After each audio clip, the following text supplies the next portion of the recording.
Uma online education. మనం last వీడియోలో ప్రాథమిక విధుల గురించి చెప్పుకున్నాం.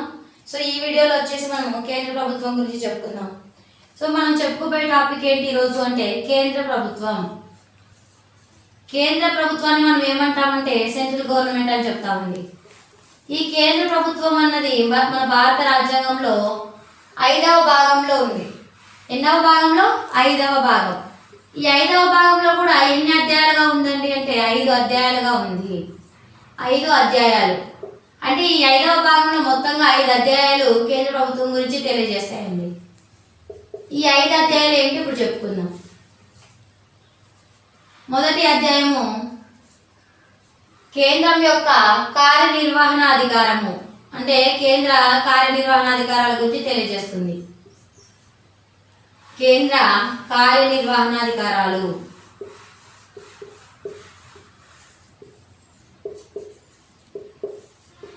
ఆ తర్వాత రెండవ అధ్యాయం వచ్చేసి పార్లమెంట్ గురించి తెలియజేస్తుంది. ఆ తర్వాత మూడవ అధ్యాయము మనకేం తెలియజేస్తుందంటే ఇక్కడ కేంద్ర కార్యనిర్వహణాధికారాలు చేసినట్టుగానే ఇక్కడ కేంద్రం యొక్క శాసన సంబంధ అధికారాల గురించి తెలియజేస్తుంది. శాసన సంబంధ అధికారాలు. ఆ తర్వాత సుప్రీంకోర్టు 4వ అధ్యాయము సుప్రీంకోర్టు తెలియజేస్తుందండి.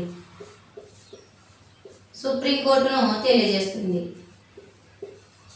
ఆ తర్వాత 5వ అధ్యాయము. ఈ 5వ అధ్యాయం ఏం తెలియజేస్తుందంటే కాగ్ అంటే controller and auditor general. Controller and auditor general.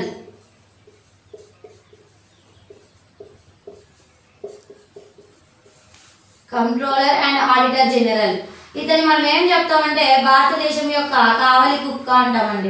Watch dog of India అని చెప్తాం. సరే, ఇప్పుడు ఈ 5వ భాగంలో ఉన్నటువంటి 5 అధ్యాయాల గురించి మనం చెప్పుకుందాం అండి. సో మొట్టమొదటిగా ఇప్పుడు ఏం చెప్పుకుందాం అంటే మొదటి అధ్యాయం గురించి చెప్పుకుందాం. మొదటి అధ్యాయము ఏంటి? కేంద్ర కార్యనిర్వహణాధికారాలు. సరే, ఈ కేంద్ర కార్యనిర్వహణాధికారాలు ఏంటో ఇప్పుడు మనము తెలుసుకుందాం.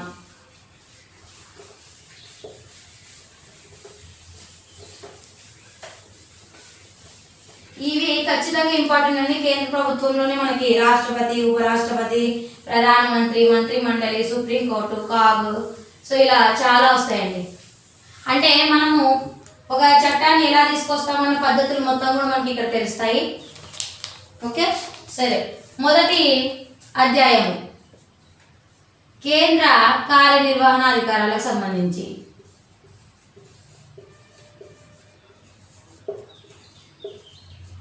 వీటిలో మనకి ఇంపార్టెంట్ ఏంటి అంటే ఇందులో సబ్ టాపిక్స్ ఉంటాయండి. అవి వచ్చేసి ఫస్ట్ మనకి రాష్ట్రపతి. మనం రాష్ట్రపతి గురించి కూడా తెలుసుకోవాలి. ఆ తర్వాత ఉపరాష్ట్రపతి, ఆ తర్వాత ప్రధానమంత్రి, మంత్రిమండలి. వీళ్ళ నలుగురిని మనం ఏమంటామంటే కేంద్ర కార్యనిర్వహణ శాఖకి అధిపతులు అన్నమాట. వీళ్ళు అంటే రాష్ట్రపతి, ఉపరాష్ట్రపతి, ప్రధానమంత్రి, మంత్రిమండలి వీళ్ళందరూ ఉంటేనే మనకు ఒక పార్లమెంట్లో ఒక చట్టాలు తయారు చేయడానికి కానీ వాళ్ళ పేరు పైన జరుగుతూ ఉంటాయి అన్నమాట. సరే, మనం ముందుగా ఇప్పుడు అంటే రాష్ట్రపతి గురించి తెలుసుకుందాం. రాష్ట్రపతి గురించి తెలుసుకుందామండి. రాష్ట్రపతి అంటే ఎవరు? రాష్ట్రపతి ఖచ్చితంగా మన దేశానికి ఉన్నాడు కదా. మనకు రాష్ట్రపతికి ఉన్న అధికారాలు ఏంటి ఇప్పుడు అన్ని తెలుసుకున్నాం. సో ఇప్పుడు మనం చెప్పుకోబోయేది ఏంటి అంటే టాపిక్, ఇప్పుడు సబ్ టాపిక్ ఏంటి? రాష్ట్రపతి.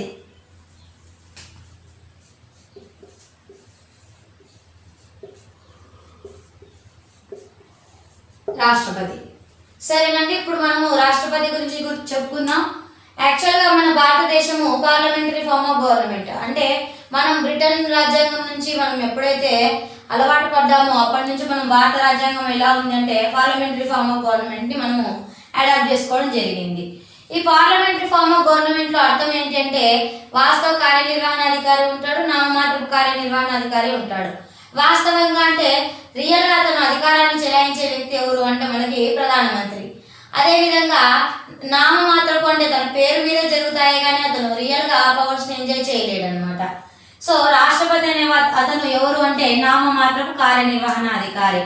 అందుకే ఇతని మనం ఏం చెప్తామంటే నామినల్ హెడ్.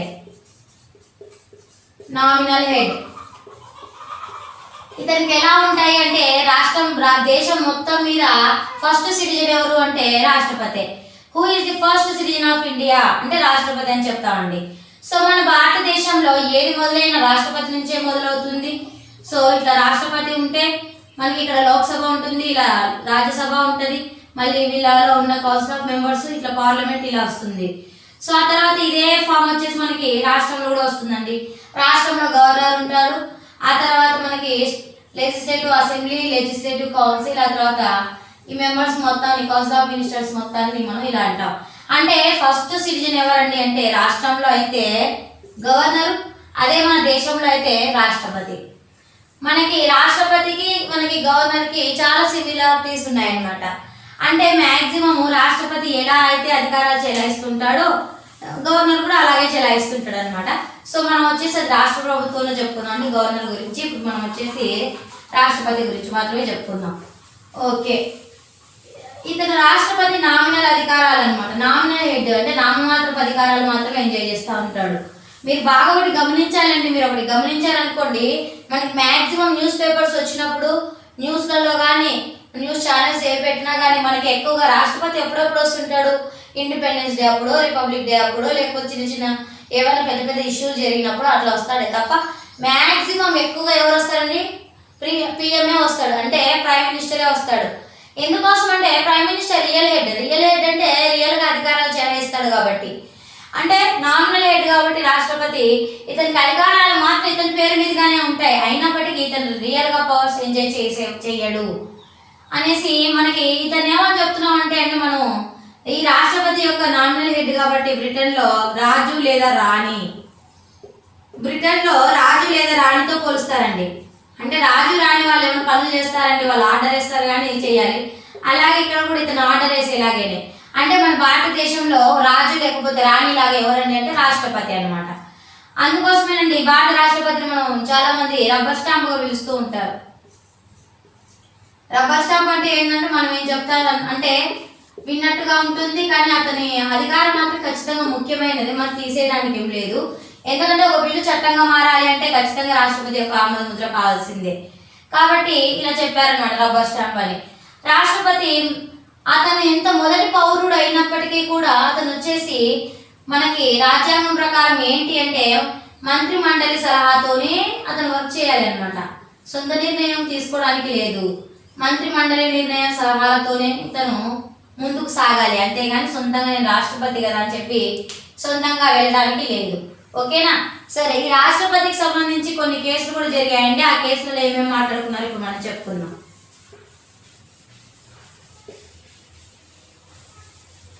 యాక్చువల్గా రాష్ట్రపతి యొక్క అధికారాలు, విధులకు సంబంధించి మొత్తంగా రాష్ట్రపతి ఎన్నిక, అర్హత, రాష్ట్రపతి ఎన్నిక విధానం ఎలా ఉంటుంది, ఇవన్నీ వీటికి సంబంధించి కొన్ని ఆర్టికల్స్ ఉన్నాయండి.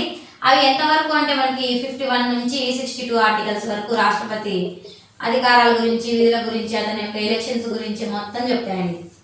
సరే, మనం చెప్పాం కదండి ఇందాక రాష్ట్రపతి యొక్క ఎన్నికలకు సంబంధించి లేకపోతే రాష్ట్రపతి యొక్క అధికారాలకు సంబంధించి కొన్ని కేసులు నడపబడుతున్నాయి. అంటే ఆ కేసులు కూడా వచ్చాయండి. ఆ కేసులు ఏంటి అన్నది ఇప్పుడు మనము చెప్పుకుందాం. రాష్ట్రపతికి సంబంధించి కొన్ని కేసులు ఉన్నాయండి. అవి ఏంటి అంటే Ram Jawaya versus state of Punjab case. State of Punjab యొక్క కేసు అనమాట. పంజాబ్లో వేస్తారనమాట ఈ కేసు. ఇది ఎప్పుడు వేశారండి అంటే 1955 సంవత్సరంలో వేశారు. ఆ తర్వాత ఇంకొకటి ఏంటి అంటే Shamsher Singh versus state of Punjab case. Same అండి, ఇది కూడా 1974లో వేశారండి. సేమ్ రాష్ట్రమే అనమాట. సరే, ఈ విధంగా మనకి అధికారాల గురించి చెప్పడం జరిగిందండి. ఇక్కడ ఏం చెప్పారు అంటే యాక్చువల్గా మనము భారతదేశంలో పార్లమెంటరీ ఫామ్ ఆఫ్ గవర్నమెంట్ని తీసుకున్నాం కాబట్టి అక్కడ వాస్తవాధికారి అలాగే నామమాత్రపు అధికారి ఉంటారు. కాబట్టి మనం రాష్ట్రపతిని ఏమని చెప్తాము అంటే రాష్ట్రపతిని మనము రాజ్యాధినేతగా వర్ణిస్తాము. రాజ్యాధినేత అంటే ఇతన్ని హెడ్ ఆఫ్ ది స్టేట్ అంటామండి. Who is the head of the state of India అంటే ప్రెసిడెంట్. అదే మనకి రాష్ట్ర ప్రధానమంత్రి ఏమవుతాడు అంటే ప్రభుత్వానికి అధిపతి అన్నమాట. సో అంటే ప్రభుత్వాధినేత, హెడ్ ఆఫ్ గవర్నమెంట్. అంటే ప్రభుత్వంకి అధిపతి ఎవరండి అంటే ప్రధానమంత్రి. అదే రాజ్యానికి అధిపతి ఎవరు? రాష్ట్రపతి. బాగా గుర్తుపెట్టుకోవాలండి ఇవి. మనకి రాష్ట్రానికి యాక్చువల్గా రాజ్యానికి అధిపతి ఎవరు? రాష్ట్రపతి. అదే ప్రభుత్వానికి అయితే ప్రధానమంత్రి. ఓకేనా? సో నెక్స్ట్ వచ్చేసి కేంద్ర ప్రభుత్వంలో ఉన్నటువంటి రాష్ట్రపతి యొక్క ఎన్నిక కానీ అతను ఎందుకు ఉంటాడో, అతని యొక్క అధికారాలు ఏంటి అనేది ఇప్పుడు చెప్పుకుందాం. సో ఈ ఆర్టికల్స్ ఎక్కడి వరకు ఉన్నాయంటే 51 to 62 వరకు ఉన్నాయి. అంటే ఈ ఆర్టికల్స్ ప్రకారం యాక్చువల్గా రాష్ట్రపతికి కార్యనిర్వాహాధికారం అంటే ఎగ్జిక్యూటివ్ పవర్స్ ఇవి అని చెప్పడానికి ఏం లేదండి. ఎందుకంటే రాష్ట్రపతికి మనం వర్క్ ఇవ్వలేము కదండి. అంటే ఆయన ఆర్డర్స్ ఇస్తే మనం చేస్తూ ఉంటాం. ఏమంటే మన సంతకాలు కావాలి అంటే ఆమోద ముద్ర కోసం అతని దగ్గరికి వెళ్తాం. కాబట్టి స్పెసిఫిక్గా ఇవి నీ కార్యనిర్వహణ అధికారాలు అని చెప్పలేమండి. అంటే ఇన్ని ఉన్నాయి నీ అధికారాలు అని చెప్పడానికి లేదు. అతను ఆ సమయంలో సందర్భానుసారంగా అతను జోక్యం చేసుకోవచ్చు. సరే, భారత రాష్ట్రపతి యాక్చువల్గా ఇతని అధికారాలు మనకి 52వ ఆర్టికల్ నుంచి 62వ ఆర్టికల్ వరకు ఉంటాయండి. సో 52వ ఆర్టికల్ ప్రకారం ఏంటి అంటే మన భారతదేశానికి రాష్ట్రపతి ఉంటాడు. ఆ తర్వాత 53వ ఆర్టికల్ ఏం చెప్తుందంటే భారతదేశంలో ఆ సర్వోన్నత అధికారి ఇతని పేరు మీదుగానే అన్ని జరుగుతాయి. అంటే అన్ని కార్యకలాపాలు అన్ని మొత్తం కూడా ఎవరి పేరు మీద జరుగుతాయి అంటే రాష్ట్రపతి పేరు మీదుగానే జరుగుతాయి. సర్వోన్నత అధికారి అంటే ఇతను త్రివిధ దళాలకి అధిపతి. చాలా ఇంపార్టెంట్ అండి ఇది బిట్. 53(2) అనే ఆర్టికల్ ప్రకారం త్రివిధ దళాలకి అధిపతి ఎవరు అని అడుగుతారండి. యాక్చువల్గా ఇది ఎప్పుడైనా అడుగుతారు. త్రివిధ దళాలకి అధిపతి ఎవరు అని అడిగితే మనకి రాష్ట్రపతి, ఉపరాష్ట్రపతి, ప్రధానమంత్రి లేకపోతే మంత్రి మండలి అనే ఆప్షన్స్ ఇస్తారనుకోండి. అప్పుడు మనం ఖచ్చితంగా రాష్ట్రపతి అనే పెట్టాలండి. ఓకే, త్రివిధ దళాలు అంటే ఏంటి అంటే 3 దళాలు. ఏవి అవి? పదాతి దళం, నౌకాదళం, వాయుదళం. చూడండి, ఆర్మీ, నేవీ, ఎయిర్ ఫోర్స్. అంటే ఆర్మీలు ఇవి ఉంటాయి కదండి వాటికి. అలాగే నేవీ అంటే నౌకలు. అంటే మనకి నౌకలు ఉంటాయండి, కొచ్చిన్ షిప్ యార్డ్స్ ఇలాంటివన్నీ అనమాట. సో ఈ నేవీకి. అలాగే వాయు అంటే ఏరోప్లేన్స్ అనమాట. ఇప్పుడు మనకు ఒక దేశం నుంచి ఇంకో దేశానికి ఏరోప్లేన్స్ వెళ్ళాలన్నా మనకి నేవీ నుంచి అంటే ఒక సముద్ర మార్గం నుంచి వెళ్ళేవి కానీ ఆర్మీ కానీ వీటి మూడింటికి అధిపతి ఎవరు? త్రివిధ దళాలు అంటారండి వీటిని. ఈ త్రివిధ దళాలకు అధిపతి ఎవరు? రాష్ట్రపతి. ఓకేనా? సరే, ఇలా అడుగుతారు బిట్టు. త్రివిధ దళాలకు రాష్ట్రపతి అధికారి అది ఏ ఆర్టికల్ ప్రకారం అని అడిగితే 53(2) ఆర్టికల్ అని చెప్పాలండి. ఓకే, ఆ తర్వాత 54 ఆర్టికల్ అండి. 54 ఆర్టికల్ ఏం తెలియజేస్తుందండి అంటే రాష్ట్రపతి యొక్క ఎన్నిక గురించి తెలియజేస్తుందండి. అంటే రాష్ట్రపతిని మనం ఎలా ఎన్నుకుంటాము, ఏ విధంగా ఎన్నుకుంటాము, ప్రత్యక్షంగానా లేక పరోక్షంగానా అన్నది ఇప్పుడు మనం చెప్పుకుంటామండి. 54 వచ్చేసి రాష్ట్రపతి ఎన్నిక. ఆ తర్వాత 55 ఆర్టికల్ వచ్చేసి ఏం తెలియజేస్తుందంటే రాష్ట్రపతి యొక్క ఎన్నిక విధానం గురించి తెలియజేస్తుందండి. అంటే ఎన్నిక విధానం అంటే దేని ప్రకారం ఎన్నుకుంటాము అంటే దీన్ని ఒక ఎలక్టోరల్ కాలేజ్ అనే విషయాన్ని బట్టి మనం ఎన్నుకుంటామండి. ఓకే, సరేనండి. 54 ఆర్టికల్ ఏం తెలియజేస్తుందండి? రాష్ట్రపతి ఎన్నిక. సో రాష్ట్రపతి ఎన్నిక అన్నది ఏ విధంగా జరుగుతుందంటే ఎలక్టోరల్ కాలేజ్ ద్వారా జరుగుతుందండి. అంటే ఎన్నికల గణం అంటారు. ఈ ఎన్నికల గణం అంటే ఏంటి అంటే చాలా ఇంపార్టెంట్ అండి. ఎన్నికల గణం అన్నది దీన్ని మనం ఎలక్టోరల్ కాలేజ్ అంటాం. Electoral college. కాలేజ్ అంటే కాలేజ్ కాదండి, ఇది ఎలక్టోరల్ కాలేజ్ అంటే ఎన్నికల గణం అనమాట, ఒక గ్రూప్ ఎలక్షన్స్ కి సంబంధించి. సో ఇందులో ఎవరెవరు మెంబర్స్ గా ఉంటారంటే యాక్చువల్గా మనకి ఇప్పుడు రాష్ట్రాల నుంచి ఎలక్ట్ అవుతారు కదండి ఎమ్మెల్యేలు. ఆ తర్వాత కేంద్రంలో మనకు మెంబర్స్ ఉంటారు కదండి ఎంపీలు. అంటే ఉభయ సభలు అనమాట. అంటే లోక్సభ, రాజ్యసభ. ఈ మెంబర్స్ మొత్తం కూడా సభ్యులేనండి. అలాగే రాష్ట్రాల నుంచి ఎమ్మెల్యేలు వెళ్ళింటారు కదండి, వీళ్ళు సభ్యులే. ఆ తర్వాత వీళ్ళతో పాటు ఇంకొకటి ఏంటి అంటే 55వ ఆర్టికల్ ప్రకారం ఎవరు అండి మళ్ళీ ఎన్నికల గణంలో సభ్యులు అంటే ఢిల్లీ, పుదుచ్చేరి. మనకు తెలుసు కదండి, ఢిల్లీ కేంద్రపాలిత ప్రాంతము, పుదుచ్చేరి కేంద్రపాలిత ప్రాంతము. ఈ ప్లేస్ వాళ్ళు కూడా మనకి ఎన్నికల గణంలో మెంబర్స్గా వస్తారండి. సరేనా? ఇది వచ్చేసి 55వ ఆర్టికల్ అండి. ఇలా ఎన్నిక అన్నది ఎలా జరుగుతుంది? ఇప్పుడు నెక్స్ట్ వచ్చేసి ఎన్నిక విధానం. ఎన్నిక విధానం అన్నది ఎలా జరుగుతుంది అంటే సింగిల్ ట్రాన్స్ఫరబుల్ ఓట్ సిస్టమ్ అంటారండి. అంటే ఏక ప్రాధాన్యత బదిలీ ఓటు సిస్టమ్ అంటారు. అంటే ఓట్లని మనం యాక్చువల్గా అంటే ఇప్పుడు ఎంతమంది అయితే మనకి ఎలక్షన్లలో పాల్గొంటారో వాళ్ళందరికీ ఓట్లు వేయగా ఎంతమందికి అయితే సగం కంటే ఎక్కువ మెజారిటీ వస్తుందో వాళ్ళని రాష్ట్రపతిగా మనం తీసుకుంటాం. ఈ ఎన్నికల గణన ప్రకారం మనకి యాక్చువల్గా ఓటు ప్రాధాన్యత క్రమం బట్టి మనము తీసుకుంటామండి. ఎలా తీసుకుంటామంటే ఇప్పుడు ఒక నలుగురు మనకి రాష్ట్రపతులుగా మనము పోటీ చేస్తున్నారండి. ఒకరు అంటే ఒక 4 మెంబర్స్. నెంబర్ 1 క్యాండిడేట్ మనం ఏ అనుకుందాము, ఆ తర్వాత బి, సి, డి, ఇలా నలుగురు పోటీ చేస్తున్నారు అనుకుందాం. సో నలుగురికి యాక్చువల్గా నలుగురు కాబట్టి మనకు ఒక్కొక్క వ్యక్తికి మన దగ్గర ప్రాధాన్యత క్రమం అన్నది ఉంటుంది అనమాట.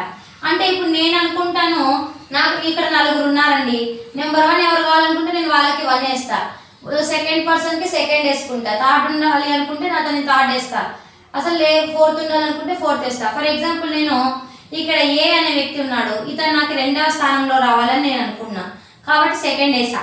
ఫస్ట్ ప్లేస్ ఎవరు రావాలనుకుంటున్నాను, సి రావాలనుకుంటున్నారు కాబట్టి ఫస్ట్ ప్లేస్ వేసా. ఆ తర్వాత బి అనే క్యాండిడేట్ 3rd లో రావాలనుకున్నాను 3 వేసా, డి 4లో అనుకున్నాను అట్లా.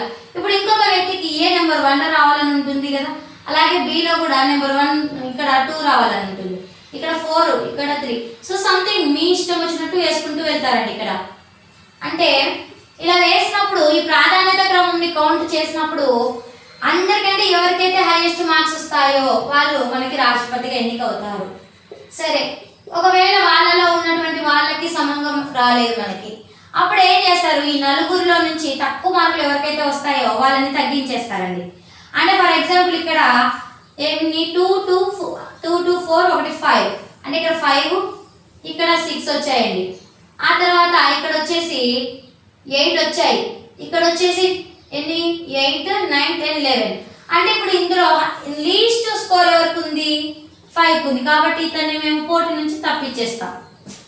ఆ తర్వాత నెక్స్ట్ ఈ ముగ్గురికి పోటీ పడుతుందండి. అప్పుడు ముగ్గురికి పోటీ పడినప్పుడు మళ్ళీ నేను 4 అనే నెంబర్ రాదండి, ఎందుకంటే ఒక వ్యక్తి వెళ్ళిపోయింటాడు కాబట్టి. ఇప్పుడు వీళ్ళలో మనం ఏం చేస్తామంటే మళ్ళీ వీళ్ళకి ప్రిఫరెన్స్ ఇస్తామన్నమాట. అప్పుడు నేను సి అనే క్యాండిడేట్ నెంబర్ 1 రావాలనుకుంటున్నాను, బి అనే వ్యక్తికి 3 ఇస్తున్నాను, డి అనే వ్యక్తికి 2 ఇస్తున్నాను. వీళ్ళ నెంబర్లు ఇచ్చుకుంటూ వెళ్తే అప్పుడు ఎవరి స్కోర్ పెరుగుతుందో మళ్ళీ వీళ్ళలో కూడా ఒక వ్యక్తి లీస్ట్ ఎవరికైతే తక్కువ మార్కులు వస్తాయో అప్పుడు వాళ్ళని. ఇప్పుడు ఏంటి, ఇప్పుడు మనకి 6, 8, 9 ఇక్కడికి వస్తే 9 అవుతుంది, ఇక్కడ వచ్చేసి 7, 8, 9 అవుతుంది. ఆ తర్వాత ఇక్కడ వచ్చేసి 3, 5 అండ్ 9, ఒక 4 వచ్చేసి మనకి ఎంతండి 13. సో ఇప్పుడు ఎక్కువగా ఉన్నది ఈ వ్యక్తి కాబట్టి మనం యాక్చువల్గా అంటే మనము ఆలోచించాలి ఎప్పుడు అంటే హై స్కోర్ వచ్చేసిందంటే అతను ఖచ్చితంగా రాష్ట్రపతి. ఒకవేళ టై వచ్చినప్పుడు మాత్రము మనకి పరిస్థితులు ఎలా ఉంటాయంటే లాస్ట్ ఉన్న క్యాండిడేట్ ఓట్లు తీసుకెళ్ళి మళ్ళీ ఇక్కడ ఇప్పుడు ఇద్దరు డ్రాప్ అయ్యారనుకోండి, ఈ డ్రాప్ అయిన వాళ్ళ యొక్క ఓట్లని ఇక్కడ ఒకరికి మళ్ళీ తర్వాత ఇలా అంటే పంచుతూ వస్తారనమాట. ఆ వ్యక్తికి ఈ వ్యక్తికి ఇద్దరికి పంచుతూ వచ్చేస్తే లాస్ట్లో మనకి ఎవరికి హైయెస్ట్ ఉంటే వాళ్ళని రాష్ట్రపతి చేస్తారండి. సో ఎలక్టోరల్ కాలేజీ ద్వారానే ఎన్నుకుంటారండి రాష్ట్రపతిని. అందుకే మనం రాష్ట్రపతిని ఎన్నుకునే విధానము దేని ద్వారా అంటే ఎలక్టోరల్ కాలేజ్ ఎన్నికల గణం ద్వారానే. అండ్ ఇంకోటి ఎలా ఎన్నుకుంటారంటే ఏక ప్రాధాన్యత vote system, single transferable vote system అని చెప్తామండి. అంటే బదిలీ ఓటు పద్ధతి ద్వారా ఎన్నుకుంటారండి. సరే, ఇప్పుడు రాష్ట్రపతి యొక్క ఎన్నిక అయిపోయింది కదండి. ఆ తర్వాత నెక్స్ట్ ఆర్టికల్స్ ప్రకారం ఏంటి అంటే అర్హతలు, అనర్హతలు, అతని యొక్క పదవీ కాలం ఎన్ని రోజులు ఇవన్నీ మనం తెలుసుకుందాం అండి. సో నెక్స్ట్ వచ్చేసి ఏంటి 56 ఆర్టికల్ అండి. ఈ 56 ఆర్టికల్ ఏం తెలియజేస్తుందంటే రాష్ట్రపతి యొక్క పదవీ కాలం గురించి తెలియజేస్తున్నాను. రాష్ట్రపతి పదవీ కాలం బాగా గుర్తుపెట్టుకోవాలండి. రాష్ట్రపతి యొక్క పదవీ కాలం ఎన్ని సంవత్సరాలు? 5 సంవత్సరాలు అండి. ఇతని టర్మ్ ఎంత? 5 years. సరే, పదవీ కాలంలో ఉన్నప్పుడు కొన్ని విషయాలు జరుగుతూ ఉంటాయండి. యాక్చువల్గా ఇతని యొక్క పదవీ కాలం అయితే 5 సంవత్సరాలు. సరే, ఈ 5 సంవత్సరాలు ఒక వ్యక్తి స్థిరంగా ఉండగలుగుతాడా? ఒక్కొక్కసారి కొన్ని సందర్భాల్లో రాష్ట్రపతులు చనిపోవచ్చు. అందరూ కాదండి. ఇప్పుడు ఫర్ ఎగ్జాంపుల్ జాకీర్ హుసేన్ ఉన్నాడండి 1969లో. ఇతను మనకి 3వ రాష్ట్రపతి. ఇతను ఏం చేశాడండి అంటే యాక్సిడెంట్లో చనిపోవడం జరిగింది. జాకీర్ హుసేన్ చనిపోయిన తర్వాత ఇప్పుడు ఇతని ప్లేస్ అనేది మనకి ఏమైపోయింది? ఖాళీ ఏర్పడిపోయింది. సరే, ఇతని ప్లేస్ మనకి ఖాళీ ఏర్పడిపోయినప్పుడు మనకి రాజ్యాంగం స్తంభించిపోతుంది. ఒక రాష్ట్రపతి లేకపోతే ఆమోద ముద్రలు దొరకవు కదా. సో మన చట్టాలు తయారు కావప్పుడు రాజ్యం అన్నది స్తంభించిపోతుంది. కాబట్టి ఇతని ప్లేస్ లో తాత్కాలికంగా ఒక వ్యక్తిని తాత్కాలిక రాష్ట్రపతిగా ఎన్నిక చేసుకోవచ్చు అని చెప్పారండి. సరే, ఇలా తాత్కాలికంగా ఎన్నిక చేసుకోవచ్చు అని చెప్పినప్పుడు ఇక్కడ మనకి వివి గిరి అనే వ్యక్తి ఉండేవాడండి. వరాహగిరి వెంకటగిరి అంటారు వివి గిరిని. వరాహగిరి వెంకటగిరి అన్న ఇతని పేరు. ఇతను వచ్చేసి అప్పుడు యాక్చువల్గా ఇతను మనకి ఎక్కడ ఉపరాష్ట్రపతిగా పోటీ చేస్తున్నాడు. ఇప్పుడు ఉపరాష్ట్రపతిగా పోటీ చేస్తున్న వ్యక్తి అప్పుడు ఇతను ఏం చేయాలి చెప్పండి? ఉపరాష్ట్రపతికి పోటీ చేస్తున్నప్పుడు ఉపరాష్ట్రపతి యొక్క పదవిని యాక్చువల్గా ఏం చేయాలా? రాజీనామా చేయాలా? అంటే ఏ వ్యక్తి అయినా కానీ ఇప్పుడు ఇతను ఉపరాష్ట్రపతిగా చేస్తున్నప్పటికీ ఈ పదవికి రాజీనామా చేసి ఆ తర్వాతనే రాష్ట్రపతిగా వెళ్ళాలి. అంటే అలా వెళ్ళినప్పుడు ఇక్కడ ఏమవుతుంది? ఇక్కడ కూడా ఖాళీ ఏర్పడుతుంది కదా. సో అప్పుడు ఇక్కడ ఖాళీని ఇక్కడ భర్తీ చేసినప్పుడు మళ్ళీ ఇక్కడ కూడా ఖాళీ ఏర్పడినప్పుడు ఏం చేయాలి అనేది కూడా కొన్ని డౌట్స్ వచ్చాయండి. సరే, ఈ విధంగా వరాహగిరి వెంకటగిరి ద్వారా మనకి ఇక్కడ ఉపరాష్ట్రపతి ఉన్న వ్యక్తి ఇక్కడ నుంచి వరాహగిరి వెంకటగిరి రాష్ట్రపతి అయ్యారు. అంటే తాత్కాలికంగా రాష్ట్రపతి అయ్యారండి. తాత్కాలికం అంటే ఏం లేదండి, 6 నెలలే. 6 నెలలండి యాక్చువల్గా అయితే.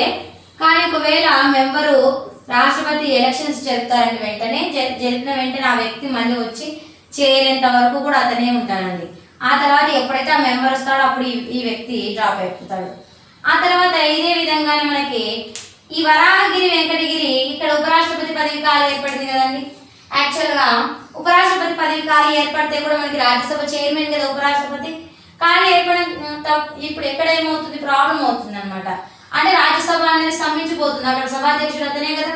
కాబట్టి ఇక్కడ ఏం చేశాడంటే అప్పుడు అంటే రాష్ట్రపతి లేని సందర్భంలో ఉపరాష్ట్రపతి సందర్భంలో లేని టైంలో ఒకవేళ మనకి సుప్రీంకోర్టు ప్రధాన న్యాయమూర్తి కూడా అధికారాలు చెలాయించవచ్చు అని చెప్పారండి రాష్ట్రపతిగా.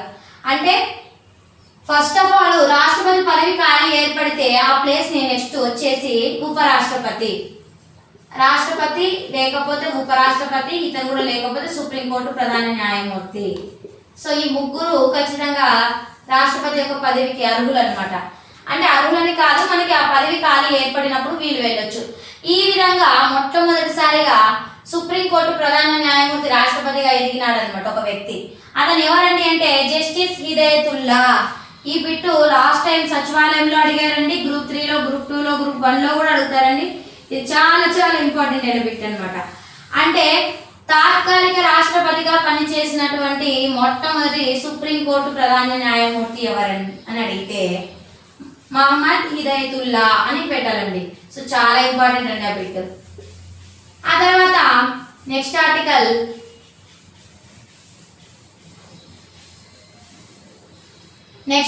ఏం చెప్తుందండి అంటే 57 ఆర్టికల్. ఇప్పుడు ఒకసారి రాష్ట్రపతిగా ఎన్నికైన తర్వాత ఆ వ్యక్తి తిరిగి మళ్ళీ రాష్ట్రపతి పదవికి పోటీ చేయొచ్చా అని చెప్తుందన్నమాట. అంటే యాక్చువల్గా చేయవచ్చండి. అంటే మన రాజ్యాంగం ప్రకారం ఎలాంటి లిమిట్స్ లేవండి. అంటే ఎన్ని పర్యాయాలు చేయాలి రాష్ట్రపతిగా అన్నది లేదండి. ఇప్పుడు 5 years టర్మ్ అండి, మళ్ళీ ఇంకొక 5 years టర్మ్. యాక్చువల్గా అయితే ఎన్ని సంవత్సరాలైనా చేయొచ్చు, అది రాజ్యాంగం పరంగా. అంటే రాజ్యాంగం పరంగా అయితే ఎన్ని సంవత్సరాలైనా చేయొచ్చు, ఎన్నిసార్లు అయినా ఓకే. కానీ దీన్ని మన వాళ్ళు ఏం చేశారంటే అప్పుడున్న జవహర్లాల్ నెహ్రూ గారు కానీ అతను ఏమన్నాడంటే కరెక్టేనండి. ఒక రాష్ట్రపతి పదవికి 3 సార్లకు మించి పోటీ చేస్తే ఒప్పుకోనని చెప్పాడండి జవహర్లాల్ నెహ్రూ. అంటే 3 సార్లు అంటే 15 సంవత్సరాలండి. అదే మనకి doctor BR Ambedkar BR Ambedkar కాదు, బాబు రాజేంద్ర ప్రసాద్ మనకి మొట్టమొదటి రాష్ట్రపతి ఉన్నాడు కదండి, బాబు రాజేంద్ర ప్రసాద్. అతను వచ్చేసి యాక్చువల్గా ఎవరు చేయలేదండి 2 టైమ్స్. మన బాబు రాజేంద్ర ప్రసాద్ గారే మొట్టమొదటి రాష్ట్రపతి చేశారండి. 2 టైమ్స్ చేశారండి. అంటే 2 టర్మ్స్ అంటే 2 పదవీ కాలాలు అంటే 10 సంవత్సరాలు చేశారండి బాబు రాజేంద్ర ప్రసాద్. కానీ రాజ్యాంగంలో ఏం పేర్కొన్నారు, ఎన్నిసార్లైనా పోటీ చేయవచ్చు అని చెప్పారండి. క్వశ్చన్ అడిగారండి. ఇది లాస్ట్ టైం వచ్చేసి 2018లో నెట్ ఎగ్జామ్లో బిట్ అడిగారండి. 2018లో ఏమని అడిగారంటే, ఒక భారత రాష్ట్రపతిగా పోటీ చేయు వ్యక్తి ఎన్నిసార్లైనా పోటీ చేయవచ్చా, లేకపోతే దానికంటూ ఒక లిమిట్ అనేది ఉంటుందని అడిగారండి. అంటే ఎన్నిసార్లైనా పోటీ చేయవచ్చండి. మనకు రాజ్యాంగం పరంగానే చాలా ముఖ్యమండి. కానీ బాబు రాజేంద్ర ప్రసాద్ వీళ్ళైతే నార్మల్గా అయితే 2 టర్మ్స్ పెట్టారండి. అంటే ఇలా అంటే సాంప్రదాయ ప్రకారం 2 టర్మ్స్ అండి, కానీ రాజ్యాంగం పరంగా ఎన్ని సంవత్సరాలైనా. So there is no limit అనమాట. Next 58 article. సో ఈ 58 ఆర్టికల్ ఏం తెలియజేస్తుందంటే, రాష్ట్రపతి యొక్క అంటే అధికారాలకు సంబంధించి అర్హతలు అనమాట. రాష్ట్రపతి అర్హతలు అంటే రాష్ట్రపతిగా ఎన్నిక కావడానికి కావాల్సినటువంటి అర్హత అంటే ఏ అర్హతతో రాష్ట్రపతిగా మీరు పోటీ చేయాలి అన్నట్టు చెప్తున్నానండి. సో మొట్టమొదటి ఏంటి అంటే, ఖచ్చితంగా మనము భారతదేశ పౌరులై ఉండాలి. కరెక్టే కదండి. విదేశీయులు మన దేశంలో రాష్ట్రపతులు కాలేదు. అంటే భారతదేశ పౌరసత్వం అనేది ఖచ్చితంగా ఉండాలి, పౌరులై ఉండాలి. ఆ తర్వాత 35 ఇయర్స్ ఉండాలన్నమాట. అంటే 35 సంవత్సరాల నుండి ఉండాలండి. 35 ఇయర్స్ ఉండాలి. అంటే ఇది కనిష్టం అండి. 35 ఇయర్స్ అనేది ఇది స్టార్టింగ్ ఏజ్.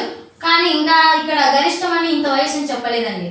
అంటే ఇక్కడ ఏం లిమిట్ ఏం లేదండి. 35 నుంచి స్టార్టింగ్ అంతే. ఆ తర్వాత లోక్సభకి మెంబర్ అయ్యేటువంటి అర్హతలన్నీ ఉండాలండి. ఆ తర్వాత కేంద్రంలో కానీ రాష్ట్రంలో కానీ ప్రభుత్వంగా అంటే ఆదాయం వచ్చే దేనిలో కూడా మనం ఉండరాదు అనమాట. ఆఫీస్ ఆఫ్ ప్రాఫిట్ అంటారండి, వాటిలో కూడా మనం ఉండకూడదు. అందులోనే ఏ విధమైన పోలీస్ కేసులు ఉండడం కానీ, అతని పైన నేరం రుజువై కేసులు ఉండడం ఇలాంటివన్నీ ఏవి కూడా ఉండకూడదండి, ఉండరాదు. సో ఇవి అర్హతలండి. ఇతనికి ఇంకొకటి అర్హతలతో పాటు నెక్స్ట్ ఏం చెప్పుకుంటాము, నెక్స్ట్ 58, 59 ఆర్టికల్ అండి. సో 58 ఆర్టికల్ ఏం తెలియజేస్తుంది, రాష్ట్రపతి యొక్క అర్హత గురించి తెలియజేస్తుంది. అలాగే 59 ఆర్టికల్ ఏం తెలియజేస్తుందండి అంటే, రాష్ట్రపతి యొక్క జీతభత్యాల గురించి తెలియజేస్తుందండి. అంటే మనకు తెలుసండి జీతభత్యాలు ఎంత వస్తాయంటే, ఇప్పుడు ఇయర్ కాకుండా 5 ఇయర్స్కి ఒకసారి చేంజ్ అవుతూ ఉంటాయండి. ఎగ్జాక్ట్గా మనం చెప్పలేము. సో 59 ఆర్టికల్ ప్రకారం రాష్ట్రపతి యొక్క జీతభత్యాలండి ఎలా చెల్లిస్తారంటే, జీతభత్యాలు ఇతనికి ఒక ఫిక్స్డ్ టర్మ్ శాలరీ ఇస్తారండి, జీతం వస్తుంది నెలకి.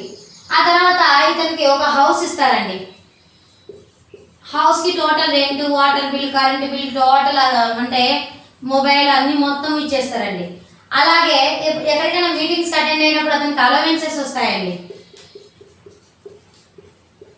గవర్నమెంట్ వెహికల్ ఒకటి ఇస్తారు. చాలా బాగుంది కదండి లగ్జరీ లైఫ్. ఎందుకంటే శాలరీ వచ్చింది, హౌస్కి హౌస్ వచ్చింది, అలవెన్సెస్ వస్తాయి, వెహికల్ వస్తుంది, హౌస్లో కావాల్సినంత మనకి కరెంట్ కానీ కరెంటు బిల్లులు కానీ మరి ఫోన్లకు సంబంధించి చిన్న పెద్ద ఖర్చులు మొత్తం కూడా గవర్నమెంటే భరిస్తుందండి. సో మీరు చాలా కూడా ఒక వ్యక్తిని గుర్తుపెట్టుకోవాలండి, ఏపీజే అబ్దుల్ కలాము. ఆయన వచ్చేసి ఇంత లగ్జరీ లైఫ్ పెట్టుకొని కూడా ఆయన చాలా సింపుల్గా ఉండి అతను 3 జతల బట్టలతోనే బ్రతికాడని చెప్పి ఉందండి ఇప్పటికీ కూడా. ఇలా గొప్ప గొప్ప వ్యక్తులు తరచుగా చాలా తక్కువగా ఉంటారండి. సో ఆ గొప్ప వ్యక్తుల్లోనే మనకి అబ్దుల్ కలాం కూడా ఒక వ్యక్తి అండి. ఆ తర్వాత 60వ ఆర్టికల్. మనం ఉంటామా లగ్జరీ లేకపోతే మనం ఒకసారి కొంచెం తక్కువ అయితేనే సెల్ ఫోన్లో నెలలో రీఛార్జ్ తక్కువ అయితే గొడవ, అలా ఉంటుంది మన లైఫ్.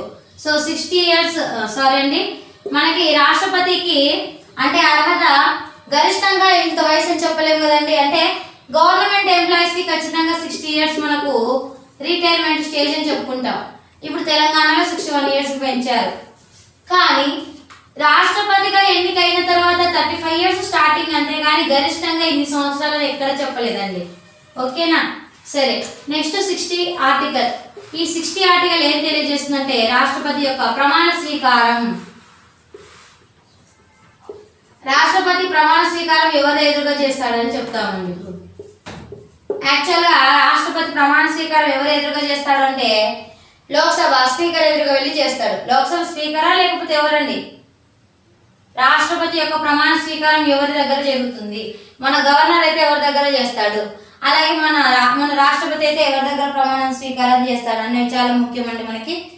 సో ఇతను ఎలా ప్రమాణ స్వీకారం చేస్తాడు అంటే ఖచ్చితంగా సుప్రీంకోర్టు ప్రధాన న్యాయమూర్తి దగ్గరికి వెళ్ళి ఇతను చేస్తాడు అనమాట. ఎందుకోసం అంటే సుప్రీంకోర్టు ప్రధాన న్యాయమూర్తి అంటే మనం రాష్ట్రపతి, ఆ తర్వాత ఉపరాష్ట్రపతి, ఆ తర్వాత సుప్రీంకోర్టు ప్రధాన న్యాయమూర్తి అయితేనే రాష్ట్రపతి పదవుల్లో మనం పోటీ చేయొచ్చు అని చెప్పాం కదండి. అంటే అతను తాత్కాలికంగా, అందుకోసము ఇతను వచ్చేసి రాష్ట్రపతి సుప్రీంకోర్టు యొక్క ప్రధాన న్యాయమూర్తి ఎవరైతే ఉంటారో అతని దగ్గరికి వెళ్ళి ప్రమాణ స్వీకారం చేస్తాడండి. అంటే ఇతను ఏమని ప్రమాణ స్వీకారం చేస్తాడంటే యాక్చువల్గా మంత్రి మండలి ఒక రకంగా ప్రమాణ స్వీకారం చేస్తుంది, ఈ రాష్ట్రపతి ఇంకొక విధంగా ప్రమాణ స్వీకారం చేస్తాడండి.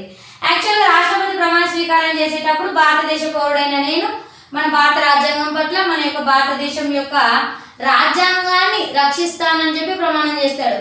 అంటే భారత రాజ్యాంగాన్ని రక్షిస్తానని చెప్పి ప్రమాణ స్వీకారం చేసే వ్యక్తి ఎవరు? రాష్ట్రపతి. కరెక్టే కదండి, భారత రాజ్యాంగాన్ని రక్షించాల్సిన బాధ్యత రాష్ట్రపతిదే. అదే మంత్రి మండలి అనుకోండి, ఎలా మనకి ప్రమాణ స్వీకారం చేస్తారంటే భారతదేశ పౌరుడినైన నేను ఒక మంత్రి మండలిగా ఒక సభ్యుడిగా ఉంటూ భారత రాజ్యాంగంలో ఉన్నటువంటి హక్కులని కానీ అన్ని ఏవైనా కానీ ప్రతిదానిని గౌరవిస్తాను, అంటే రాజ్యాంగాన్ని గౌరవిస్తాను అని చెప్పాలండి. అంటే ఇక్కడ రాష్ట్రపతి రాజ్యాంగాన్ని గౌరవిస్తూనే రాజ్యాంగాన్ని ఏం చేయాలి? రక్షించాలి. కానీ ఇక్కడ రాష్ట్రపతి ఏం చేయాలి అంటే ఇక్కడ మంత్రి మండలి అయితే రాష్ట్రంలో ఉన్నటువంటి రాజ్యాంగాన్ని గౌరవిస్తూ ఆ రాజ్యాంగం పట్ల విధేయుడుగా ఉండాలి అని చెప్పేసి ప్రమాణ స్వీకారం చేస్తాడు. సో రాజ్యాంగాన్ని రక్షిస్తానని చెప్పి ప్రమాణ స్వీకారం చేస్తాడండి. ఈ ప్రమాణ స్వీకారం వచ్చేసి మనకి షెడ్యూల్స్ లో ఉన్నాయండి. అంటే మనకి వచ్చేసి షెడ్యూల్లో అంటే మనకి 8 షెడ్యూల్స్ ఉన్నాయి కదండి రాజ్యాంగంలో. మనకి షెడ్యూల్ 8 ఉన్నాయి. ఆ 8 షెడ్యూల్లో ఒక షెడ్యూల్ మాత్రము మనకి ప్రమాణ స్వీకారాల గురించి చెప్తుందండి.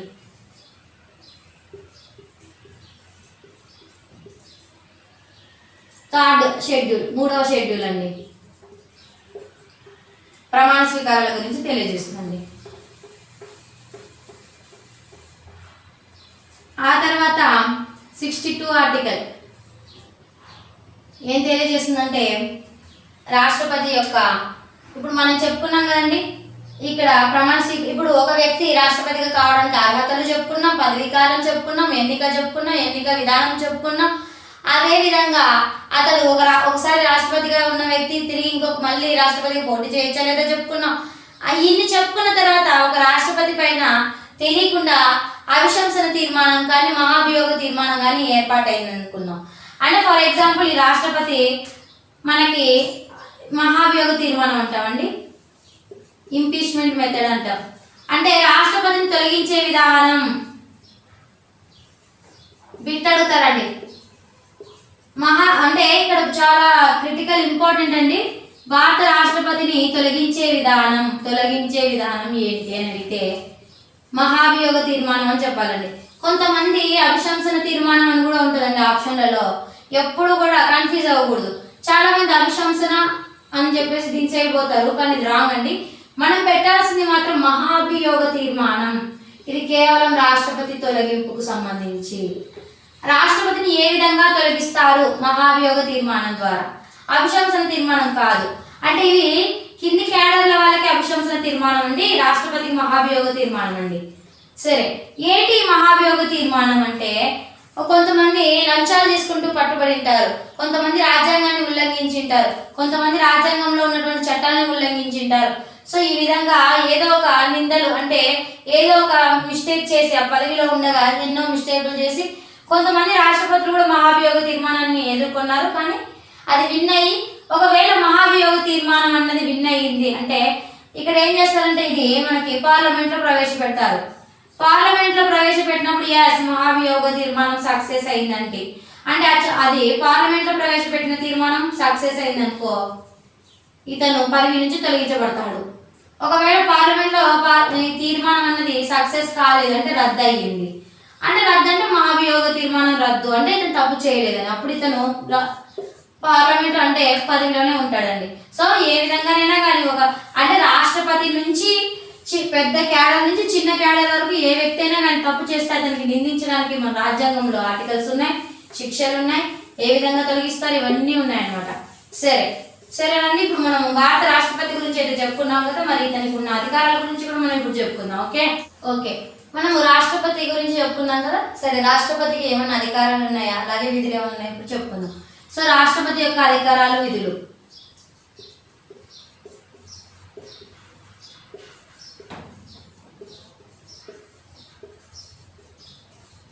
ఈ రాష్ట్రపతి యొక్క విధులు అధికారాలు ఏమంటే మనం అంటామండి powers and functions of the president అని.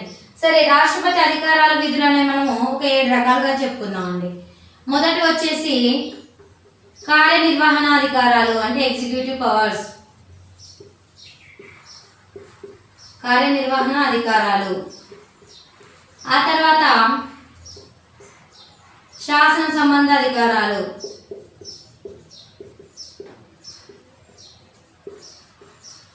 ఆ తర్వాత ఆర్థిక అధికారాలు,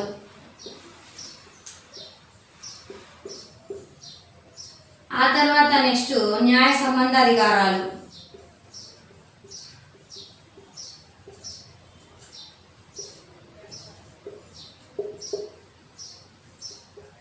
ఆ తర్వాత మిలిటరీ అధికారాలు అంటే సైనిక అధికారాలు అంటామండి.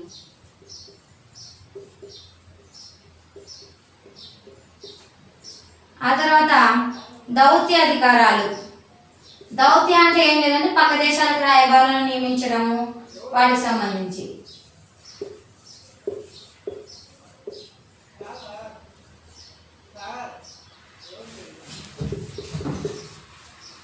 ఆ తర్వాత నెక్స్ట్ వచ్చేసి విచక్షణ అధికారాలు.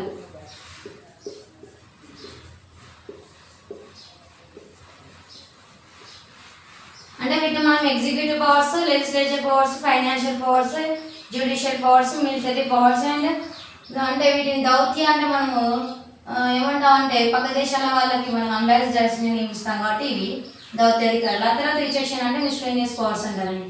సరే, మనం ఇప్పుడు వీటి గురించి చెప్పుకుందాం అండి. ఓకే, సో మొట్టమొదటిది ఏంటిది అంటే కార్యనిర్వహణ అధికారాలు.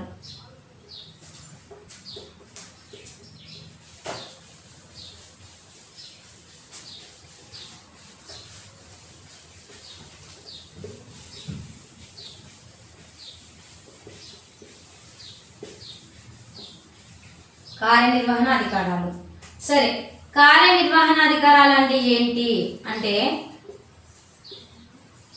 ఒక వ్యక్తులని రాష్ట్రపతి అధికారికంగా నియమించడం అన్నమాట. వీటిని మనం యాక్చువల్గా 74వ రాజ్యాంగం ప్రకారం ఏం చేస్తారు అంటే మంత్రిమండలిని నియమిస్తాడండి. మంత్రిమండలిని రాష్ట్రపతి నియమిస్తాడు. ఆ తర్వాత 75 ఆర్టికల్ ప్రకారం ఏం చేస్తాడంటే ప్రైమ్ మినిస్టర్ని కూడా నియమిస్తాడండి. అంటే ప్రధానమంత్రి నియామకం కూడా జరుపుతారు. ఆ తర్వాత మనకి బాగా గుర్తుండేదండి 74, 75 ఆర్టికలే కాకుండా 77 ఆర్టికల్ ప్రకారం ఏంటి అంటే ప్రధానమంత్రి ఖచ్చితంగా మంత్రిమండలి యొక్క సలహాలను కానీ అక్కడ లోక్సభలో అంటే పార్లమెంట్లో ఏం జరుగుతుందో తెలియజేయాలండి 77 ఆర్టికల్ ప్రకారం. ఆ తర్వాత నెక్స్ట్ వచ్చేసి మనకి 78 ఆర్టికల్. ఈ 78 ఆర్టికల్ ప్రకారం ఖచ్చితంగా ప్రధానమంత్రి తెలియజేసినప్పుడు ఈ 78 ఆర్టికల్ ప్రకారం వచ్చేసి మనకి రాష్ట్రపతికి ప్రధానమంత్రి ప్రతి ఒక్క విషయం అంటే మంత్రిమండలిలో ఏమేమి జరుగుతున్నాయి, నిర్ణయాలు ఏం చేస్తున్నారు మొత్తం తెలియజేస్తూ ఉంటాడు. మనం ఇందాక చెప్పుకున్నాం. సో అలాగే నెక్స్ట్ వచ్చేసి మనకి 77 ఆర్టికల్ అండి. అంటే కార్యనిర్వహణ అధికారాలు మొత్తం ఏం చేస్తుందంటే 77 ఆర్టికల్ ప్రకారం కార్యనిర్వహణ అధికారాలు అన్నీ అంటే రాష్ట్రపతి పేరు మీదుగానే జరుగుతాయండి. అంటే పేరు చెప్పాం కదండి, ఇతను నామినల్ హెడ్ కాబట్టి రాష్ట్రపతి యొక్క అధికారాలు మొత్తం కూడా ఎవరి పేరు మీద జరుగుతాయి అంటే రాష్ట్రపతి పేరు మీదగానే జరుగుతాయండి. అది ఏ ఆర్టికల్? 77 అనే ఆర్టికల్ అండి. 78 ఆర్టికల్ ప్రకారం ప్రధానమంత్రి ఆ మంత్రి మండలిలో ఏ నిర్ణయాలైతే తీసుకుంటుంటారో అవి ఖచ్చితంగా సలహాలు కానీ తీసుకొని వచ్చి రాష్ట్రపతి ఖచ్చితంగా చెప్పాల్సిందేనండి. సో ఇవే అండి. ఆ తర్వాత ఇతను ఎవరెవరు నియమిస్తాడో కూడా మనం ఇప్పుడు తెలుసుకుందాం. రాష్ట్రపతి మొట్టమొదటిసారిగా ఎవరిని నియమిస్తాడంటే మంత్రి మండలిని నియమిస్తాడు, ఆ తర్వాత ప్రధానమంత్రిని నియమిస్తాడు, ఆ తర్వాత మనకి కాగును నియమిస్తాడు, సుప్రీంకోర్టు ప్రధాన న్యాయమూర్తిని నియమిస్తాడు, ఆ తర్వాత మనకి అటార్నీ జనరల్ని నియమిస్తాడు. సో ఇలా రకరకాల మెంబర్స్ని నియమిస్తాడండి. సో మంత్రి మండలిని నియమిస్తాడు. మంత్రి మండలి నియామకం 74 ఆర్టికల్ ప్రకారం. అలాగే మన ప్రధానమంత్రి నియామకం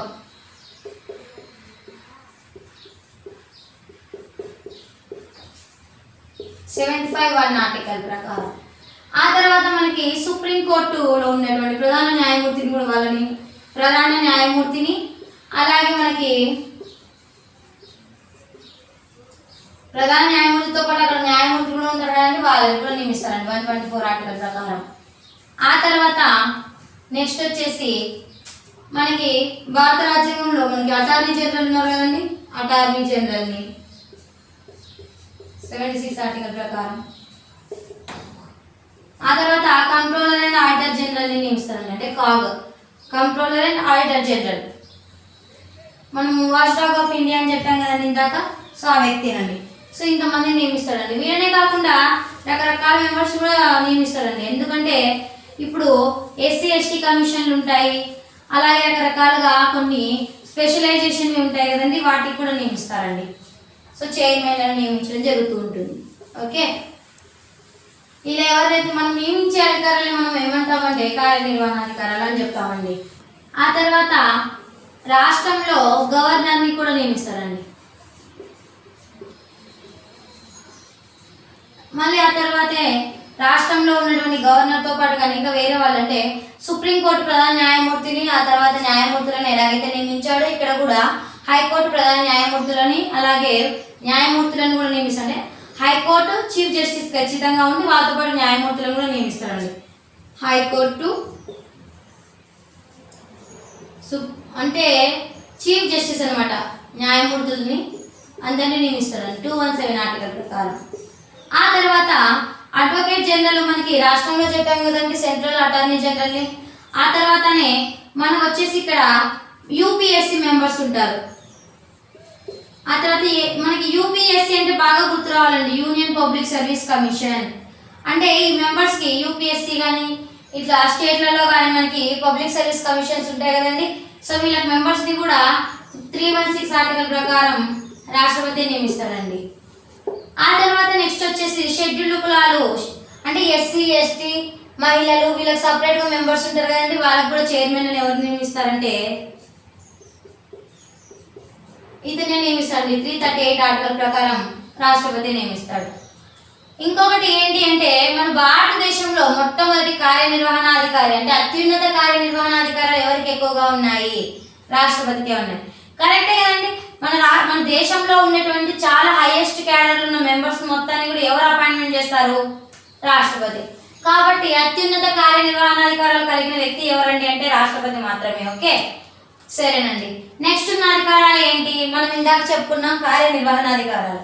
ఆ తర్వాత శాసన సంబంధ అధికారాలు చెప్పుకుందాం అండి. అంటే వీటిని మనం లెజిస్లేటివ్ పవర్స్ అంటామండి. అంటే లెజిస్లేటివ్ పవర్స్ అంటే ఏంటి అంటే యాక్చువల్గా చట్టం వాళ్ళు బిల్లు తయారు చేసి తీసుకొని వచ్చినప్పుడు ఇతని ఆమోద ముద్రతోనే అది చట్టంగా తయారవుతుందండి. సో మనము నెక్స్ట్ శాసనాధికారాల గురించి చెప్పుకుందాం. రాష్ట్రపతి యొక్క నెక్స్ట్ అధికారాలు ఏంటి? శాసనాధికారాలు. మనం వీటిని లెజిస్లేటివ్ పవర్స్ అని చెప్తామండి. లెజిస్లేటివ్ పవర్స్ వీటి ప్రకారం ఏంటి అంటే రాష్ట్రపతి మనకి పార్లమెంట్ లో అంతర్భాగం, అవునా కదా? సో పార్లమెంట్ అంటే ఏంటి? లోక్సభ, రాజ్యసభ, రాష్ట్రపతి ముగ్గురు కలిస్తే మనం పార్లమెంట్ అంటున్నాం.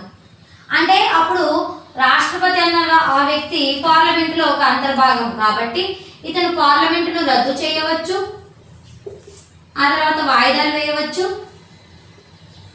ఆ తర్వాత పునరుగా తిరిగి ప్రారంభించవచ్చు. వీటిని మనం ఏమంటామంటే వీటిని ప్రోరోగ్ చేయడం, సైన్డైన్ చేయడం ఇవన్నీ కూడా అన్నమాట. సో వీటి గురించి ఇప్పుడు మనం చెప్పుకుందాం.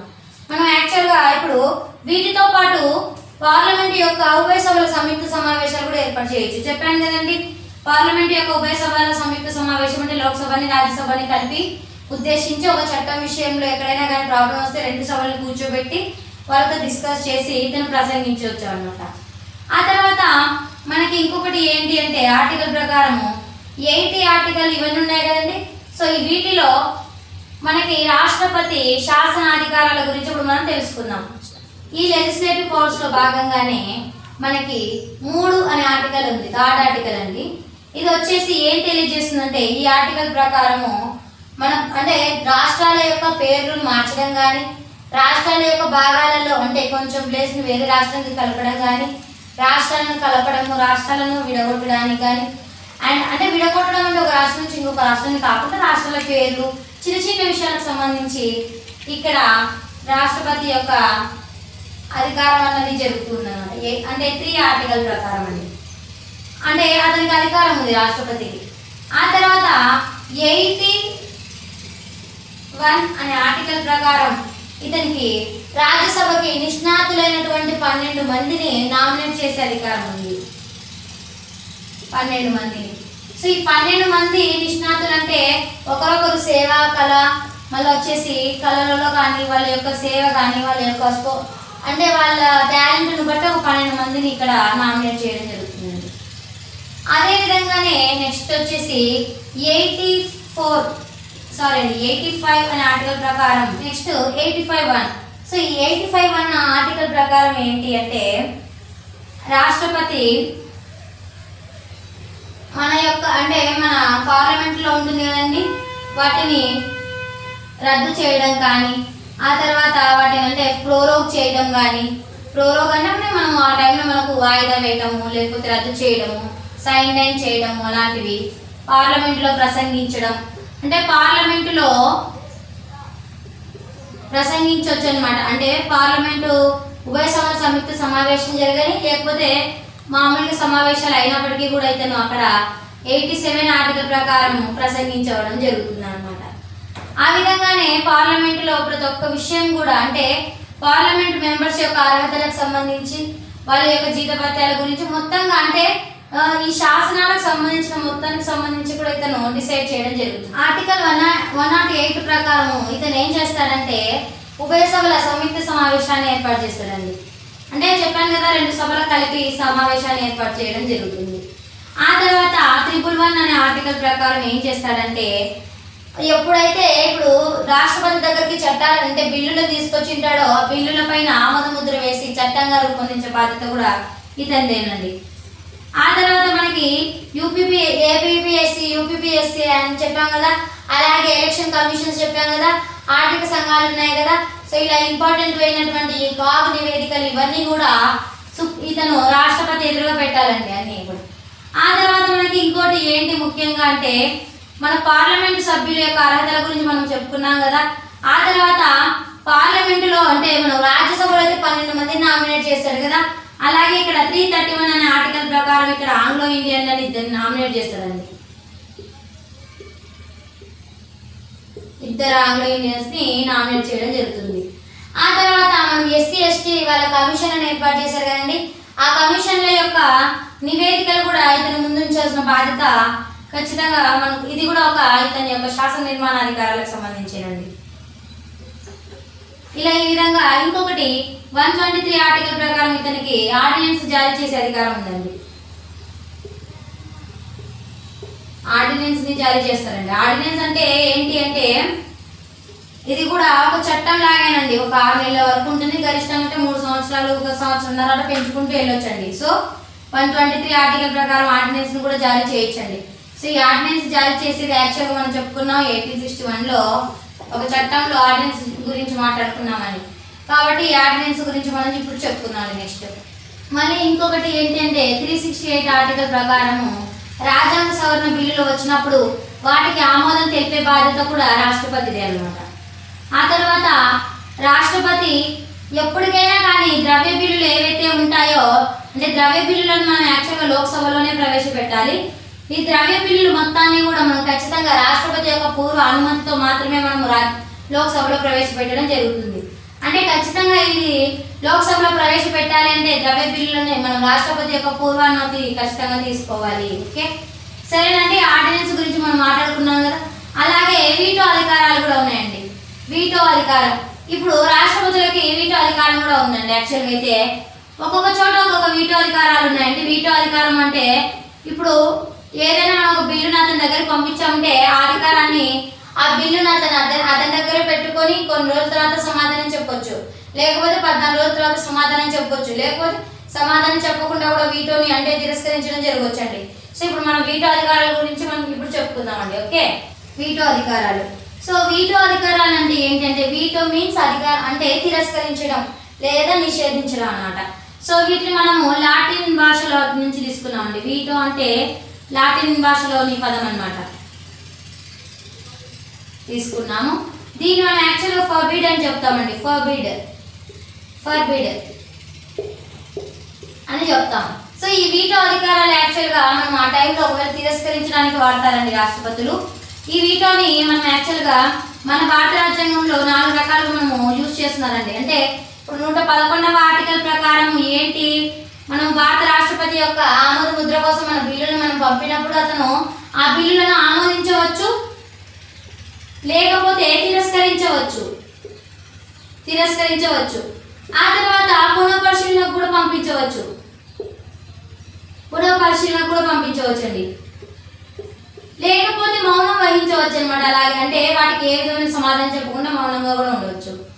కానీ పునఃపరిశీలనకు పంపే అంటే ద్రవ్య బిల్లులను మాత్రం ఎట్టి పరిస్థితిలో పునఃపరిశీలన కూడా వాళ్ళు పంపించరాదు. అంటే ద్రవ్య బిల్లులను మనం ఆమోదానికి పంపించామనుకోండి, ఖచ్చితంగా ఆమోదించాలండి. అంటే ద్రవ్య బిల్లులను మాత్రం ఖచ్చితంగా ఆమోదించాల్సిందే. ఓకే, ద్రవ్య బిల్లుల, రాజ్యాంగ సవరణ బిల్లులు ఇవన్నీ కూడా ఈ మౌనం కూడా వహించవచ్చండి మన రాజ్యాంగం ప్రకారం అయితే. ఇప్పుడు ఈ వీటో అధికారాలు మనకి 4 ఉన్నాయని చెప్తున్నామండి. సో ఈ వీటో అధికారాలు ఏవేవో కూడా మనం చెప్పుకుందాం.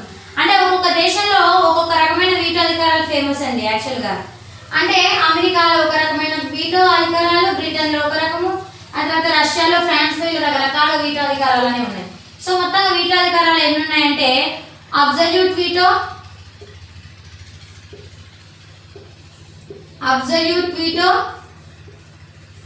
ఆ తర్వాత క్వాలిఫైడ్ వీటో,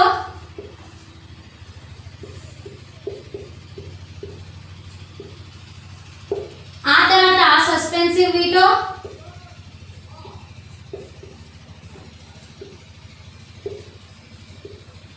ఆ తర్వాత పార్లమెంట్ వీటో.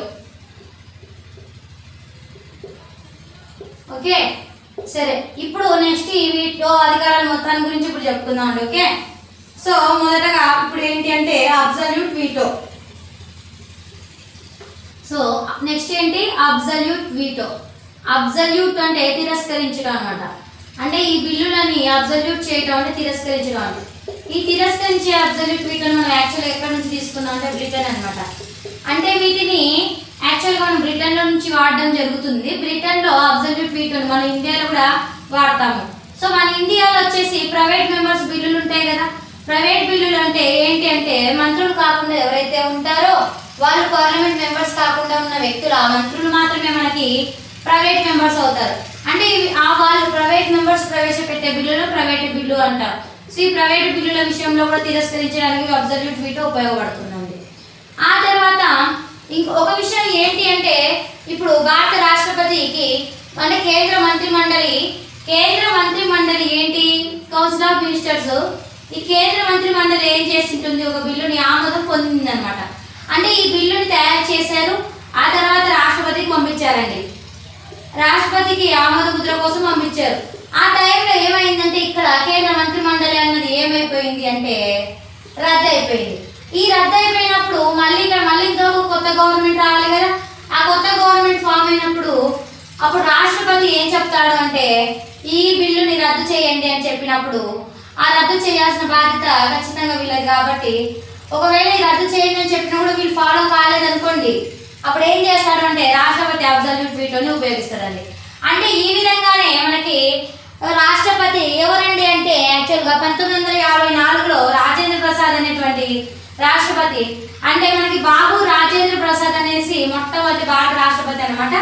అతను ఏం చేశాడంటే అబ్సల్యూట్ వీటోను ఉపయోగించడం జరిగిందండి.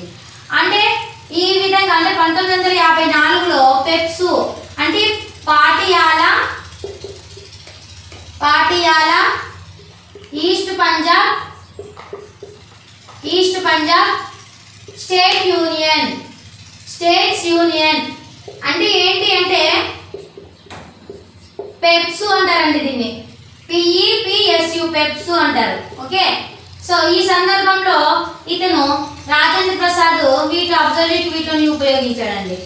ఆ తర్వాత 1991లో మనకి వెంకట్రామన్ అనే వ్యక్తి ఉండేవాడండి మన రాష్ట్రపతి. సో 1991లో ఇతను కూడా ఏం చేశాడంటే వెంకట్రామన్ ఏం చేశాడంటే అంటే ఇతను కూడా అబ్సల్యూట్ వీటోని మనకు ఉపయోగించడం జరిగిందండి. ఓకేనా, సో ఇతను వచ్చేసి దేనికోసం ఉపయోగించాడంటే పార్లమెంట్ మెంబర్స్ యొక్క జీతభత్యాలకు సంబంధించిన వాటి గురించి డిస్కస్ చేయడం జరిగింది, అంటే జీతభత్యాల గురించి. ఓకేనా, ఇలా ఈ విధంగా మనము అబ్సల్యూట్ వీటోని ఉపయోగించవచ్చండి. అదే కాకుండా ఇంకొకటి మనకి గవర్నర్ ఉన్నాడంటే ఒక రాష్ట్రంలో గవర్నర్ ఉంటారు కదా. సో ఆ గవర్నరు అక్కడ ఏర్పాటు చేసినప్పుడు కొన్ని బిల్లులు రాష్ట్రపతి కోసం రిజర్వ్ చేస్తాడండి. అంటే ఇప్పుడు అతనికి ఆ బిల్లు పరిస్థితి అర్థం కావడం లేదనుకోండి, అప్పుడు ఏం చేస్తాడు అంటే సరే ఈ బిల్లు చాలా క్రిటికల్ గా ఉంది, అందులో సెంట్రల్ కి సంబంధించిన విషయాలు కానీ అతి ముఖ్యమైన విషయాలు కానీ ఉన్నాయనుకోండి, అప్పుడు రాష్ట్రపతికి ఏం చేస్తాడు గవర్నర్ ఆమోదంగా 200 ఆర్టికల్ ప్రకారం గవర్నర్ రాష్ట్రపతికి బిల్లుని పంపిస్తాడండి, ఆమోదం పంపించేది. అప్పుడు అతను ఆమోదం పంపించవచ్చు, ఆమోద ముద్ర వేయచ్చు, లేకపోతే ఆ బిల్లు అతని దగ్గర పెట్టుకోవచ్చు. సో దాన్ని మనం అబ్సల్యూట్ వీటో అంటామండి. ఓకే, సరే, ఈ విధంగా అబ్సల్యూట్ వీటోని ఉపయోగించడం జరిగిందండి. యాక్చువల్గా ఈ అబ్సల్యూట్ వీటోని బ్రిటన్లో ఉపయోగించేవాళ్ళు కాబట్టి అప్పట్లో 1500 సంవత్సరాల నాటికి అబ్సల్యూట్ వీటో అనేది ఇప్పుడు వాడకంలో లేదండి, అప్పటి వరకు మాత్రమే ఉంది. సో ఇప్పుడైతే బ్రిటన్లో అబ్సల్యూట్ వీటోని ఉపయోగించడం లేదండి, సో అసలు వాడకంలోనే లేదండి. ఓకే, సరే, నెక్స్ట్ ఏంటి, నెక్స్ట్ వచ్చేసి క్వాలిఫైడ్ వీటో. సో ఈ క్వాలిఫైడ్ వీటో అన్నది మన భారత రాజ్యాంగంలో మనకి లేదండి, అంటే ఇది భారత రాష్ట్రపతికి సంబంధించినది కాదండి, ఇది యాక్చువల్గా అమెరికాకి సంబంధించినది. సో అమెరికాలో ఏంటి అంటే ఇప్పుడు అమెరికాలో ప్రెసిడెంట్ ఉంటాడు కదండి, అక్కడ తిరస్కరించాడు అనుకోండి, మళ్ళీ 2/3 వంతు మెజారిటీతో మళ్ళీ పెడితే అప్పుడు మనం ఖచ్చితంగా అంటే అమెరికా ప్రెసిడెంట్ ఆమోదించాలండి. సో ఇది అమెరికాకు సంబంధించిందండి, మనకు కాదు, ఇది మన భారత రాష్ట్రపతికి లేదు. ఓకే, సో నెక్స్ట్ వచ్చేసి ఏంటి అంటే సస్పెన్సివ్ వీటో అండి. సస్పెన్సివ్ వీటో వచ్చేసి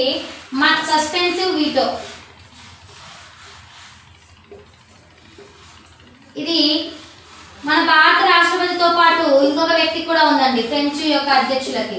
అంటే ఏంటి అంటే ఈ సస్పెన్సివ్ వీటో యాక్చువల్గా ఇప్పుడు మనము ఒక అధికారాన్ని మనము భారత రాష్ట్రపతికి ఒక బిల్లును మనం ఆమోద ముద్ర కోసం పంపించింటాం, అప్పుడు అతను ఏం చేసింటాడు అంటే తిరస్కరించి పంపించేసింటాడు. మనం పంపించినప్పుడు అతను ఏం చేస్తాడు, తీసుకొని మళ్ళీ తిరస్కరించి పంపించేస్తాడు.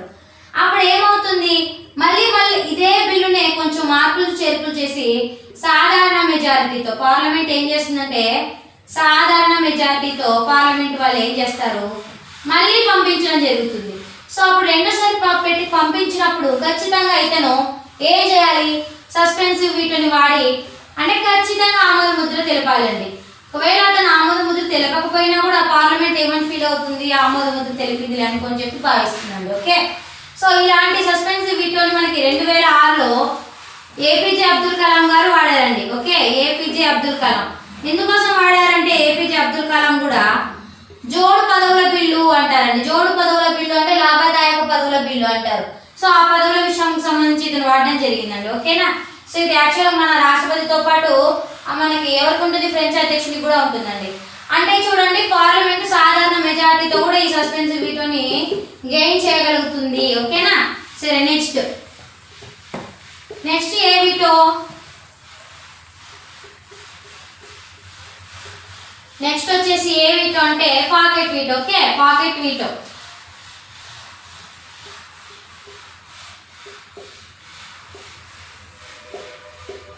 నెక్స్ట్ వచ్చేసి పాకెట్ వీటో. పాకెట్ వీటో అంటే ఏంటి అంటే రాష్ట్రపతికి పార్లమెంటు ఆమోదం కోసం పంపించినప్పుడు ఒక బిల్లును, ఆ బిల్లును అది తిరస్కరించకుండా, ఆమోదం తెలపకుండా, అలా ఎటువంటి నిర్ణయం చెప్పకుండా అలాగే అతని దగ్గరే పెట్టుకున్నాడు అనుకోండి, మనం ఏమంటాం, వాటిని పాకెట్ వీటో అంటాం అనమాట. ఓకేనా?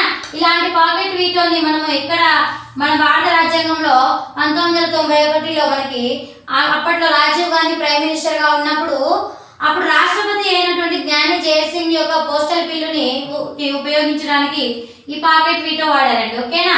సరే, ఈ తర్వాత అసలు పాకెట్ అంటే వీటో చేయడానికి అవకాశం లేనటువంటి సవరణలు ఏమైనా ఉన్నాయా అంటే అధికారం కూడా ఉన్నది. అంటే మన భారత రాజ్యాంగంలో అన్ని బిల్లులకు వీటో అధికారం ఉంటుందండి, కానీ 3 బిల్లులకు మాత్రం వీటో అధికారం లేదండి. ఏది అంటే రాజ్యాంగ సవరణ బిల్లులకి కానీ, ద్రవ్య బిల్లులు, రాజ్యాంగ సవరణ బిల్లులు, ద్రవ్య బిల్లులు, ఆ తర్వాత వచ్చేసి మనకి ఇప్పుడు ఏమి అంటే రాష్ట్రాల పునర్వ్యవస్థీకరణ బిల్లులు, రాష్ట్రాల పునర్వ్యవస్థీకరణ బిల్లులు. సో వీటికి అంటే మనము వీటో అధికారం చేయడానికి లేదండి. ఓకేనా? ఇక్కడ క్వశ్చన్ అడుగుతారండి, ఖచ్చితంగా ఇంపార్టెంట్ క్వశ్చన్స్ అండి. రాష్ట్రపతికి వీటో అధికారాలు లేని, వీటో చేయలేని అంటే వీటో అధికారం లేనటువంటి సవరణ బిల్లులు ఏంటి అని అడిగితే ఖచ్చితంగా రాజ్యాంగ సవరణ బిల్లులు, ఆ తర్వాత ద్రవ్య బిల్లులు, రాష్ట్రాల పునర్వ్యవస్థీకరణ బిల్లులు అని చెప్తామండి. ఓకేనా? సరే, ఇది మోస్ట్ ఇంపార్టెంట్ అండి, ఖచ్చితంగా నేర్చుకోవాల్సింది. ఓకే, సరేనండి. ఇప్పుడు మనం నెక్స్ట్ వీడియోలో వచ్చేసి ఇక్కడ మనము ఈరోజు రాష్ట్రపతి గురించి చెప్పుకున్నాము, రాష్ట్రపతి ఎన్నిక చెప్పుకున్నాము, రాష్ట్రపతి యొక్క అర్హతలు చెప్పుకున్నాము, ఎన్నిక విధానము చెప్పుకున్నాము, రాష్ట్రపతి యొక్క పదవీ కాలం చెప్పుకున్నాము, ఆ తర్వాత రాష్ట్రపతి యొక్క ప్రమాణ స్వీకారం గురించి చెప్పుకున్నాం, జీతభత్యాల గురించి చెప్పుకున్నాం, మహాభియోగ తీర్మానం చెప్పుకున్నాం, ఆ తర్వాత రాష్ట్రపతి అధికారాలు ఏవైతే ఉన్నాయో వాటిలో ఇప్పుడు మొదటిగా మనకి కార్యనిర్వహణ అధికారాలు చెప్పుకున్నాం, శాసన సంబంధ అధికారాలు చెప్పుకున్నాం అండి. ఆ తర్వాత ఉన్నటువంటి వీటో అధికారాలు కూడా చెప్పుకున్నాం అండి. ఓకే, సరేనండి. నెక్స్ట్ వీడియోలో వచ్చేసి మనము ఆర్థిక బిల్లులు, ఆ తర్వాత ఆర్థిక అధికారాలు ఉన్నాయి, ఆ తర్వాత వచ్చేసి ఇంకా నెక్స్ట్ వచ్చేసి మనకి దౌత్య అధికారాలు, మిలిటరీ పవర్స్ ఇవన్నీ ఉన్నాయండి. సో వాటి గురించి మనం చెప్పుకుందామండి. ఓకేనా? సో నెక్స్ట్ వీడియోలో చెప్పుకుందాం. Okay, thanks for watching and please subscribe Uma online education.